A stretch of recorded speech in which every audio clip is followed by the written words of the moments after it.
Assalamu alaikum, ninth class, third lesson of your chapter, subject matter of economics. The first topic is scarcity. Scarcity arises due to the lack of available human and non-human resources to produce goods and services.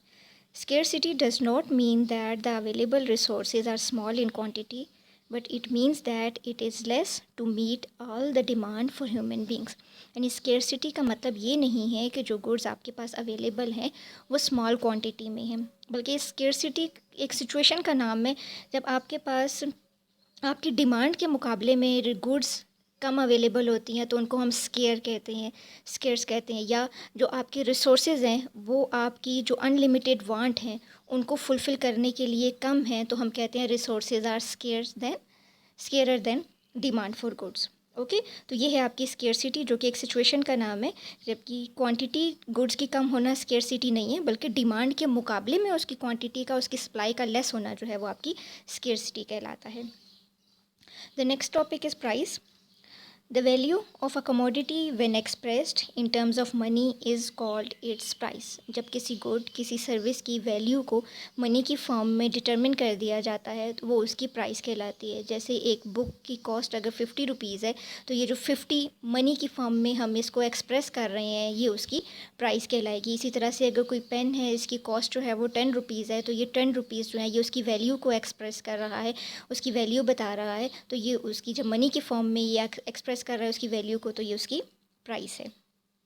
Okay, the third topic is value. The word value is a relative term and it may be used in two ways: value in use and value in exchange. Value in use is its meaning is similar to the meaning of utility. Value in use means the ability of a thing to satisfy human wants. किसी good की कोई ability जिसकी वजह से वो आपकी किसी न किसी वांट को फुलफ़िल कर रही हो या सेटिस्फाई कर रही हो, उसको हम वैल्यू इन यूज़ कहते हैं. और यही मीनिंग यूटिलिटी के भी बनते हैं. Utility is power of a good which satisfy any of your want. ठीक है, तो वैल्यू इन यूज़ और यूटिलिटी दोनों सेम मीनिंग में इस्तेमाल होती हैं. The second is value in exchange. It is the purchasing power of a thing which makes exchange of thing possible, and it is similar to the meaning of price. जिस तरह से किसी good की price पे करके हम वो good exchange कर लेते हैं, वो गुड परचेज़ कर लेते हैं, हासिल कर लेते हैं, यही चीज़ जो है ये वैल्यू इन एक्सचेंज है. यानी आपकी जो परचेजिंग पावर है ये, या वो पावर जिसके थ्रू गुड्स को एक दूसरे के साथ एक्सचेंज किया जा सकता है, वो आपकी वैल्यू कहलाती है, वैल्यू इन एक्सचेंज कहलाती है. Okay, your next topic is determinants of value or the factors which are responsible to create value in a good. There are three factors which are responsible to create value in a commodity. The first one is utility. Utility and value are positively related with each other. If a good has utility, it has a value. And the higher the value, the higher the utility, the higher is the value. जिस good में जितनी ज़्यादा utility होगी वो उतनी ही ज़्यादा valuable होगी. जिसके अंदर आपकी वांट्स को फुलफ़िल करने की यूटिलिटी जितनी कम होगी उसकी वैल्यू उतनी ही कम होगी. सो आपकी जो यूटिलिटी है वो किसी गुड की वैल्यू को डिटरमिन करती है. Second is scarcity. Free goods have no value. Only scarce goods have value. Diamonds are scarer than gold, so they are more valuable than gold. जो गुड जितनी ज़्यादा स्केर्स होती है, जितनी ज़्यादा डिमांड के मुकाबले में उसकी सप्लाई कम होती है, वो उतनी ही ज़्यादा वैल्यूएबल होती है. जैसे डायमंड्स जो हैं वो गोल्ड के मुकाबले में स्केर्स हैं. गोल्ड उनकी डिमांड के मुकाबले में उनकी सप्लाई जो है वो बहुत कम है, इस वजह से उनको गोल्ड के मुकाबले में ज़्यादा वैल्यू दी जाती है, वो गोल्ड के मुकाबले में ज़्यादा वैल्यूएबल है. Okay, the third is transferability. Those goods that have mobility are valuable.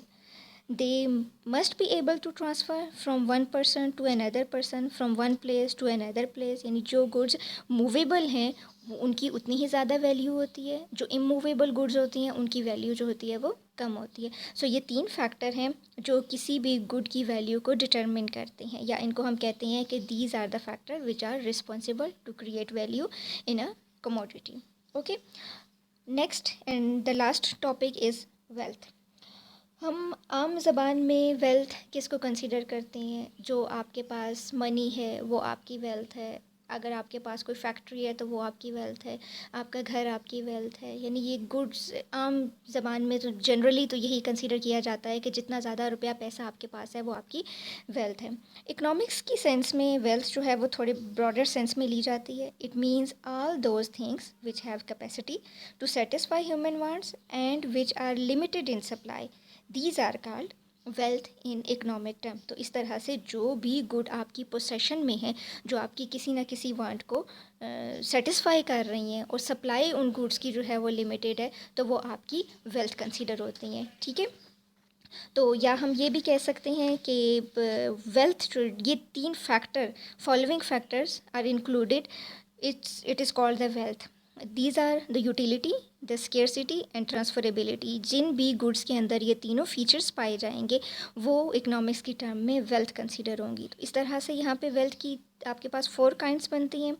First is individual wealth, all the material things that a person possess is called its individual wealth. For example a person's car, cloth, house, जो कुछ भी आपकी possession में, आपके personal use में जो कुछ भी चीज़ें हैं वो आपकी इंडिविजुअल वेल्थ बनती हैं। फिर पब्लिक वेल्थ है। Public wealth include the property of country such as the government's building, road, railways, public parks, public buildings, public libraries. These are all called the public wealth. National wealth, these include the natural resources, which include the river, mountains, minerals, natural gas. These are all called the national wealth. And the international wealth, these are the air, ocean and space etcetera. इस तरह की जो चीज़ें जो internationally कोई भी उनको use कर सकता है, उनसे फ़ायदा उठा सकता है, वो आपकी इंटरनेशनल वेल्थ कहलाती हैं। Okay girls, these are your chapter is complete now. यहाँ पे आपका चैप्टर कंप्लीट हो जाता है। अब इस आपके लेसन से रिलेटेड जो आपके शॉर्ट क्वेश्चन हैं वो मैं आपको सेंड कर दूँगी। आपने उनको अपने होमवर्क में करना है। इस चैप्टर में लॉन्ग क्वेश्चन कोई नहीं है, सारे हमने शॉर्ट क्वेश्चन ही यहाँ से प्रिपेयर करने हैं। Okay girls, take care of yourself. अल्लाह हाफिज़। अस्सलाम वालेकुम, 9th class, third lesson of your chapter subject matter of economics. The first topic is scarcity.